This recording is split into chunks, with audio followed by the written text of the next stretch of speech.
તો આજે આપણે આ અંદર આવી ગયા છીએ અને તમે આ ત્રણનો નજારો જુઓ. આ ત્રણનો નજારો જુઓ, તમે જોઈ શકો છો દોસ્તો.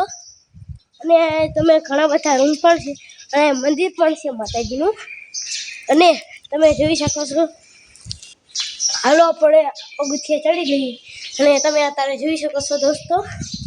અને તમે જોઈ શકો છો આ માતાજી બેઠા છે અને આપણા માતાજીને પગે લાગી લઈ. હાલો, અને તમે જોઈ શકો છો દોસ્તો, દેરા પણ ઘણા બધા છે. અને આ તમે જોઈ શકો છો અહીંયા ખોટિયો પણ છે માતાજીનો. અને તમે અંદર પણ હું તમને હાલો દેખાડું દોસ્તો. તમે જોઈ શકો છો અને અત્યારે વરસાદ આવે એવું છે.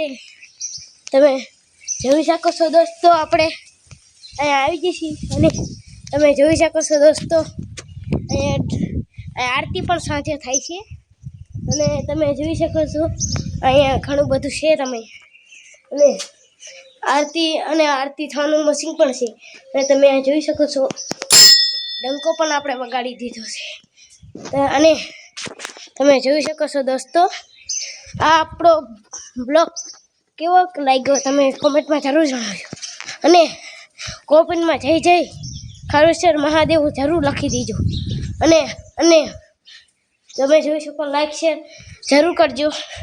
અને આ જો તમે મંદિર પણ કેવું છે. અને અહીંયા ઓછા માણસ છે.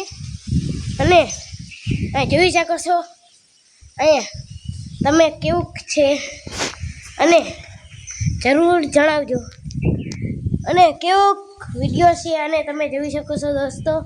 અને અહીં આપણે ડંકો વગાડી દઈએ અને તમે જોઈ શકો છો દોસ્તો કેવો છે આપણો વિડીયો, કોમેન્ટમાં જરૂર જણાવજો. અને તમે જોઈ શકો છો અહીંયા લાઈસે માતાજીનો ખોટિયો આપણે પગે લાગી લઈએ અને કોમેન્ટમાં જરૂર જજો.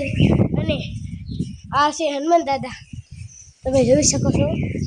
અને નાના ગાયોના બચ્ચા પણ છે. હાલો હું તમને દેખાડી જો ભાગી નાના બચ્ચા પણ છે. અને તમે જોઈ શકો છો ઊંડી ખાઈટ પણ છે અહીંયા. અને તમે જોવો પણ આ પીલુંનો ઝાડ પણ છે.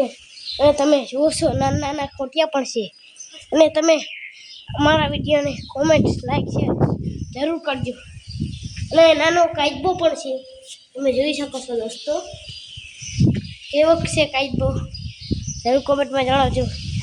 અને કોમેન્ટમાં જરૂર જણાવજો કેવું લાગ્યું અમારો વિડીયો.